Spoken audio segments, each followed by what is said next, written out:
Bueno, seguimos adelante en modo país. Ya está con nosotros aquí en piso Cristina Lustenberg, senadora electa del Frente Amplio. Y habíamos conversado con ella antes de las elecciones. Le deseamos suerte, le fue muy bien. ¿Cómo le va? Bienvenida.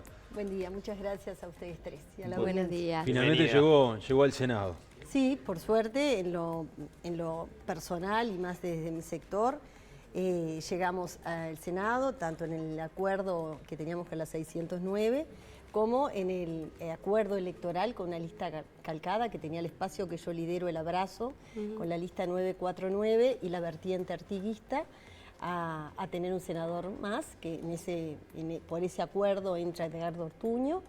Y el sábado, después del escrutinio secundario, confirmamos una banca de diputados a nivel de Montevideo, en el cual la asume como titular Alejandro Zavala, que va a estar en una banca también para trabajar en conjunto con Fiorella Buceta, Melisa, Caela, un grupo de compañeras también y compañeros relativamente jóvenes y con muchas inquietudes. Pero lo más bueno que nos pasó también, Miguel, es que en esta instancia que estamos ahora de balotaje, el Frente Amplio fue la fuerza política más votada, aumentó muchísimo la votación y la representatividad en el interior, en 12 departamentos logramos ser la mayoría con un crecimiento y en algunos departamentos de forma llamativa, como puede ser Tacuarembó y Durazno, así que en esa coyuntura es que nosotros estamos muy contentos como sector político, como espacio político del Frente Amplio y ahora con toda la batería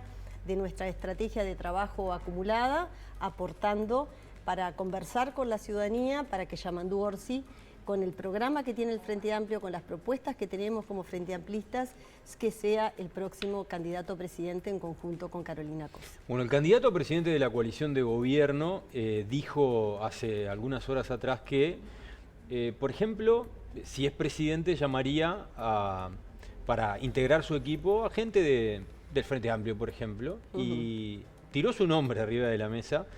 Usted rápidamente salió a contestar. Yo lo decía antes de la pausa, debo admitir que me pareció bueno que un político piense en otros actores que no están dentro de su fuerza política, a los que le ve condiciones para formar parte de un gobierno. Pero el contexto obviamente es complicado. Queremos conocer su opinión. Miguel, yo cuando el martes realmente lo escuché, justamente en un rato que había dejado el celular unos minutos, en una etapa donde parece que uno no se puede despegar porque suceden cosas minuto a minuto, me sorprendió, porque creo que lo podría haber dicho de una forma diferente. Yo lo que dejé con claridad es que estamos ahora en el marco de una campaña hacia el balotaje, con dos propuestas diferentes.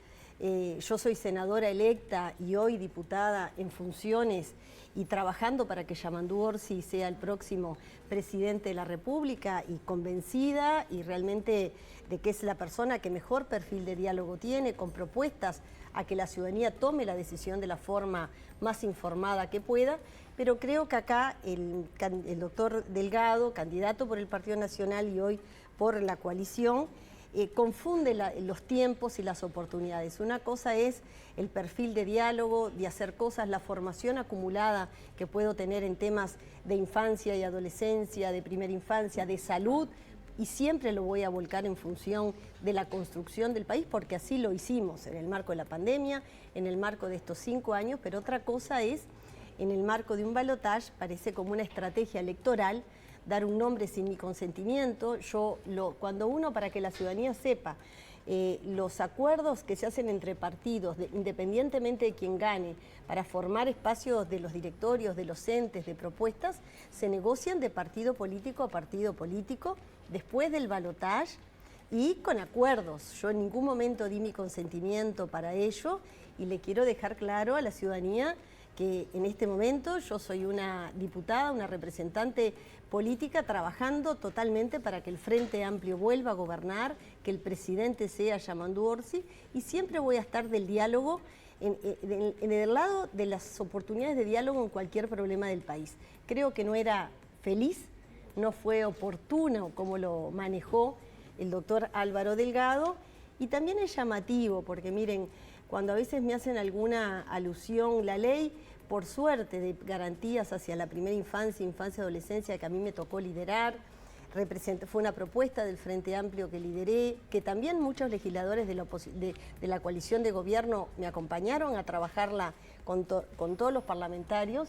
Se votó en la última sesión del Senado, después de un esfuerzo de muchos años que hicimos, que pone en la prioridad política que los temas de infancia y adolescencia son de los temas más importantes que tiene el país. Y el Uruguay no podemos seguir haciendo anuncios de cosas que vamos a hacer cuando tenemos 157.000 niños y adolescentes viviendo por debajo de la línea de la pobreza. En estos 5 años ha habido un retroceso, por más que se ha asignado recursos, aumentó hasta el indicador de la pobreza infantil en los últimos años y ha fallado la estrategia y el diseño, que es lo que busca la ley, y ojalá sí nos pongamos de acuerdo para adelante y de diseñar una política pública como plantea el Frente Amplio de una forma multidimensional, donde el ingreso al mercado del trabajo de esas familias, donde haya servicios de cuidado sólidos, importantes. Los temas de pobreza infantil no se resuelven si uno no ve las características que tienen los adultos donde viven los niños. Toda esa formación lo hemos siempre puesto en función del país. Ahora, lo que no nos parece, Miguel, y tú tenés formación política como periodista, que quizás al decir un nombre de una manera así forma parte como algo que sorprendió. Por lo menos a mí me sorprendió, sí, y me vi en la necesidad de aclarárselo a la ciudadanía porque no es algo ni conversado ni algo que esté sobre la mesa, porque primero estoy convencida de que va a ganar Yamandu Orsi como presidente de este país. Exactamente, y a partir de ahí ya queda laudado de alguna forma, porque bueno, creo que esto nosotros lo seguimos consultando desde los medios, pero en principio ha quedado por ahí el tema, ¿verdad? Quizás un único apunte en relación a lo que dijo Sebastián da Silva, que después señalaba que de alguna forma, bueno, después se quejan que los tratan de cabezas de termo. ¿Qué importa más, la pobreza infantil o el comité? Haciendo referencia a que se había aprobado este proyecto justamente de la primera infancia que bueno, se dio en el tramo final de la legislatura. ¿Qué opinás sobre eso y bueno, qué lectura haces sobre lo que pone aquí el senador? En los adjetivos y en esa forma no me voy a referir, porque ¿sabés qué, Diego? Creo que la gente cuando nos elige como legisladores, y eso es una forma muy personal, yo no intercambio por Twitter determinadas agresiones con adjetivos, adjetivando a nadie, así sea el que piensa diferente. Entonces, referirme de esa manera y contestarle, primero que a mí no me votaron una ley a mí. O sea, el Parlamento uruguayo, entre todos, votamos una ley que precisa el país en un tema gravísimo, como es los temas de pobreza y realmente de falta de diseño de una política pública que impacta en los hogares donde hay niños y adolescentes, que tenemos indicadores que nos deben avergonzar y que en estos 5 años hemos tenido un franco retroceso. Entonces, de verdad, y creo que usar esos adjetivos que usó el senador me parecen fuera de lugar, hasta vulgares, creo que no hacen bien al intercambio que la ciudadanía espera que tengamos los legisladores, opinando diferente, teniendo disensos en cantidad de cosas, pero con respeto. Yo nunca voy a adjetivar a nadie desde ese lugar, entonces no me parece, y creo que entonces es un desconocimiento. Yo siempre he puesto primero los temas que tiene el país ante los personales, pero acá estamos hoy en una contienda hacia un balotaje, donde no puede haber algún tipo de estrategia, hasta demagógica, usada en el marco de una campaña, cuando no está en duda que para resolver los temas del país y al lado del país siempre vamos a estar. Ahora, esas cosas se discuten en otro ámbito y no sorpresivamente, sin yo tener ningún tipo de anuencia, es eso. Entonces, de verdad en la pandemia trabajamos, la bancada del Frente Amplio cada vez que fue para votar una partida presupuestal, una ley que beneficiaría a la población, en cada una de las crisis que ha tenido el país hemos estado, y en lo particular siempre hemos trabajado pensando en los problemas que tiene el país y la gente. Cristina, quiero ir ahora sí de lleno a lo que es la propuesta de cara al balotaje, pero especialmente teniendo en consideración esto de que tienen mayoría en el Senado del Frente Amplio. Sí. Usted va a ser parte de esa mayoría. ¿cuál es la agenda de los principales temas que va a llevar a este Senado en la próxima legislatura? Que aparte en general esos temas son, como bien decía, dentro de las prioridades del país. ¿Cuáles son la lista de temas que usted dice, esto es lo que yo quiero que llevemos al Senado? Bueno, todavía la estamos elaborando porque sí lo que queremos es algo que primero, que el gobierno actual, que tiene plazo para reglamentar la ley, que se votó en la última sesión del Senado, tiene un plazo de 90 días. La ley de garantías hacia la primera infancia, infancia y adolescencia se promulgó el 24 de septiembre. Entonces, en lo que queda de esta legislatura, Rosario, queremos que la ley se reglamente para que pueda hacerse efectiva. Claro, para que funcione. Sobre todo para que funcione, pero sobre todo tiene que ser efectiva con vistas al diseño del próximo presupuesto. Porque ahí es donde va a tener impacto, donde vamos a ver esa ley que impacta en los hogares donde hay niños, donde se superponen programas, donde va a haber que invertir más. O sea, todo lo que tiene que ver con las políticas de infancia, pero con una mirada que sea fortaleciendo el Sistema Nacional Integrado de Cuidados, que en estos 5 años hemos tenido un claro retroceso que no sé si lo dimensionamos como ciudadanía. Hoy hay casi 7.000 personas esperando por un asistente personal, personas que tienen una discapacidad severa, niños que requieren, que tienen un autismo severo, que para su inclusión educativa precisan de un asistente personal. O sea, hay de verdad una situación de retroceso claro en el diseño del Sistema Nacional Integrado de Cuidados. ¿Y esto por falta de recursos? No, yo creo que faltan recursos y una falta de diseño y de prioridad política que ha habido a lo largo de estos 5 años. Para trabajar las políticas de infancia tiene que haber políticas de vivienda que trabajen en esos hogares donde hay algún tipo de emergencia habitacional. Hemos tenido un franco retroceso en la gestión del INAU, cuando han aumentado los oficios que vienen del Poder Judicial, donde han aumentado las situaciones de vulneración que tienen los niños y adolescentes, con centros de 24 horas en el INAU desbordados, con falta de recursos humanos, se han retirado equipos a nivel territorial. El programa Uruguay Crece Contigo tiene debilidades hoy en cuanto al abordaje territorial a nivel de trabajar con las familias. O sea, hemos tenido un retroceso en el diseño quizás de las políticas sociales que hoy hace que tengamos indicadores que nos interpelan, Miguel, porque no solamente el de la pobreza infantil, sino el de la inseguridad alimentaria, que es alarmante, el de la violencia en los hogares donde hay niños, que no hay abordaje. Fíjense ahora, la semana pasada en mi despacho me vinieron a ver trabajadores que trabajan en los clubes juveniles, en los clubes de niños, donde son organizaciones de la sociedad civil en convenio con el INAU, que cumplen un rol importantísimo. No han recibido las partidas presupuestales por parte del INAU, esperando una transposición de rubros del Ministerio de Economía y Finanzas. Hay dificultades en la gestión, o sea, todo lo que tenga que ver con los temas de infancia siempre vamos a estar viendo qué leyes o qué políticas públicas hay que fortalecer. El tema de salud. Te iba a preguntar, ¿en salud cuáles serían los principales nosotros ejes? Hoy estamos como ejes que a trabajar con mucho desvelo en lo que tiene que ver más que nada en el Sistema Nacional Integrado de Salud, que hoy cuando uno conversa con la ciudadanía, cuando recorremos el país, la gente ve que hay un franco retroceso en la accesibilidad a los medicamentos, y eso no es algo que es una percepción subjetiva. Uno conversa y no estamos hablando de los medicamentos de alto costo ni de alto precio, estamos hablando de la accesibilidad.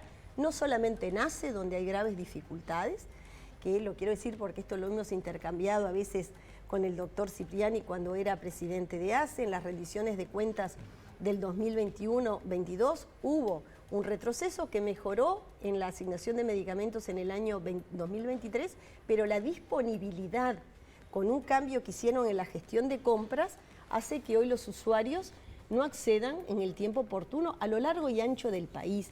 Dificultad también que tienen los prestadores privados, porque un desvelo que sí tengo, Rosario, y la ciudadanía, muchos lo deben vivir. Hoy tenemos más de 200 y pico de prestaciones de entre procedimientos y medicamentos que no están en el plan de salud. Entonces puede ser que un prestador, cuando uno lo va, se lo indica al médico, cosas que hoy son de primera línea, que no se duda la evidencia. La analgesia del parto, un prestador puede cobrarle a esa persona, a esa mujer, cuando va a parir, 50.000 pesos, y otro prestador no le cobra por una estrategia de adhesión de socios o de marketing. Anticoagulantes de primera generación que se usan hace años no están en el PIAS, entonces los prestadores le pueden cobrar a una persona entre 3, 5, 7 mil pesos. Y así enumeraría hasta 300. Las cirugías laparoscópicas solo está incluida en el PIAS, en el plan de salud, la de vía biliar. Entonces el resto no está.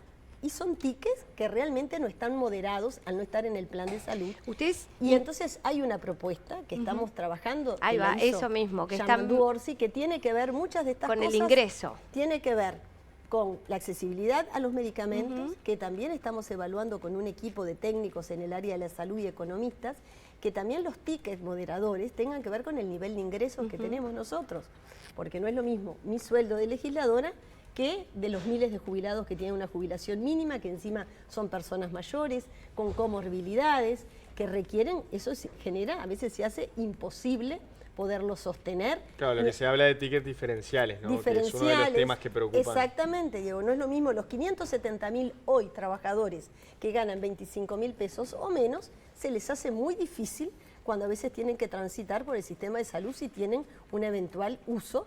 Y por eso termina siendo una estrategia de marketing, cobrar más, cobrar menos, en lugar de que tenga que ver con las características o la situación de cada uno de los usuarios. Entonces al final la gente recorre mutualistas buscando lo que es más barato y no lo que es mejor. Regulado, Rosario, por el mercado. Nosotros tenemos un Sistema Nacional Integrado de Salud que fue una de las apuestas más importantes que implementó el gobierno de Frente Amplio en el primer gobierno, que ha permitido transitar con solidez la pandemia. O sea, yo soy médica, trabajé antes, trabajé después, sé lo que se avanzó y también sé cosas que quizás no se avanzaron en los últimos años de gobierno de Frente Amplio, que ahora se han profundizado. O sea, los temas de salud, los temas como hoy escuchaba, vieron la situación de salud mental, de violencia vinculada, que prescriban los delitos sexuales.